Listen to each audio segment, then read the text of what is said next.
आप एक चीज़ देखना, एक चींटी कभी कुछ नहीं कर सकती हकीकत में, है ना। चींटियों का समूह हमेशा मतलब पहाड़ों को खोद देता है। एक चींटी कभी पहाड़ नहीं कर सकती। चींटियों का समूह होता है। चींटियों की कई चींटियाँ उसके अंदर अपनी जीवन लीला समाप्त कर देती है। मतलब एकता में शक्ति है। ये प्रकृति हमें संदेश देती है हर चीज़ में।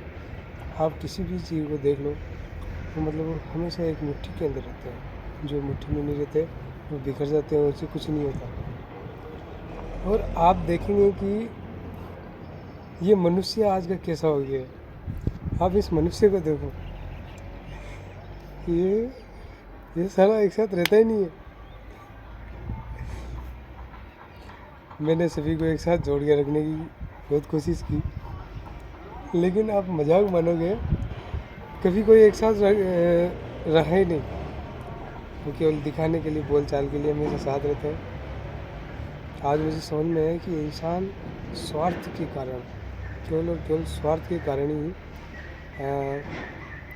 बिछड़ा हुआ है। वो एकता के अंदर नहीं रह सकता, स्वार्थ और एक ईर्ष्या के।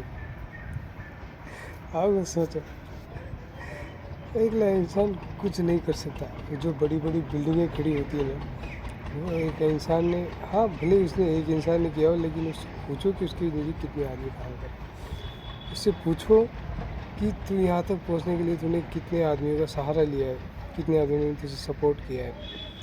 कभी अगला बंदा आगे इतना कुछ नहीं। हाँ, एक ऐसा है कि कोई किसी आदमी के जीवन में संघर्ष ज़्यादा होता है, किसी एक कम होता है, तो इस वजह से मतलब ये बात ही निराली है।